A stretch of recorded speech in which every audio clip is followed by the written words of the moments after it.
Camperini. And I'm James Blake. Welcome to Covered, where we don't read the books so you don't have to.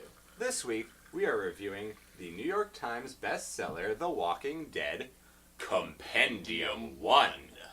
Now, what's the first thing you notice about this book, Adam? First thing you notice about this book is its girth. It is quite a formidable book.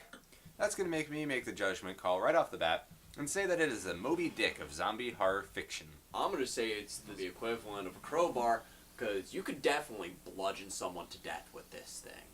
I agree.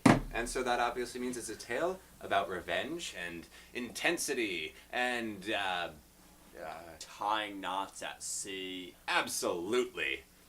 Because this is a New York Times bestseller, heard about it on NPR. And isn't it up for a Nobel Prize? Sure, why the not? We're pretty excited to be reviewing this book. Alright, first thing you notice on this cover have to be all the characters across this top here. In the center we've got our main character, nice white rugged looking man with paper towels wrapped around his arm. We're going to call him the Brawny Man. And to the right of him, this woman clutching onto his shoulder, also kind of white bread, so she must obviously be his complacent wife. We also have the two black characters here. They must be in a couple because, they can't be dating any of the white people. No. What is this? Firefly?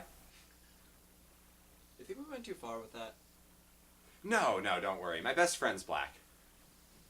Wait, I'm not your best friend? So, first thing we notice about these characters is they're all dressed in matching orange jumpsuits, which can only mean one thing. They're in a cult. Now, this must be a fairly large cult with a multitude of compounds. This story taking place in the first compound, Compendium One. And if you'll take a look at the bottom here, can we get an invert on camera right there? Just... Thank you. There seem to be these zombie versions of the main characters. That means that this story, it must be about zombie doppelgangers. Now, what's the first thing you would do if you woke up one morning next to a zombified version of yourself? Arm yourself. So, we see right here that all of the characters have armed themselves, except for the Brawny Man, who's looking a little stumpy right there. And so after they've armed themselves, the characters wage an all-out war between themselves and their zombie counterparts, and there is revenge, there is intensity, and they are tying some mean f***ing C-knots. This poses a problem for our two couples, because they don't have the heart to kill themselves, and they can't kill their loved ones. In the end, after this war goes on, they realize they can't kill the zombie version of themselves. They just learn to accept the zombie within all of them. And at that point, the reader finds out that the characters are all overdosing on DMT in a cult ritual suicide. Now, the back of this book tells us to collect issues 1 through 48 of this acclaimed zombie hit. Now, we're just going to take a wild guess and say that this is the first of such issues. Yes. And if you don't think we're going to read the next 47, you're right, because we're not. No.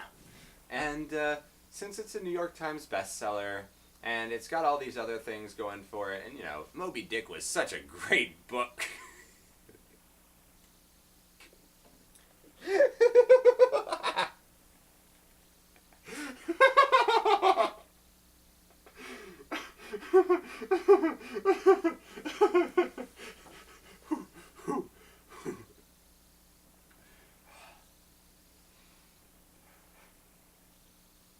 Adam, how do you think we should rate this?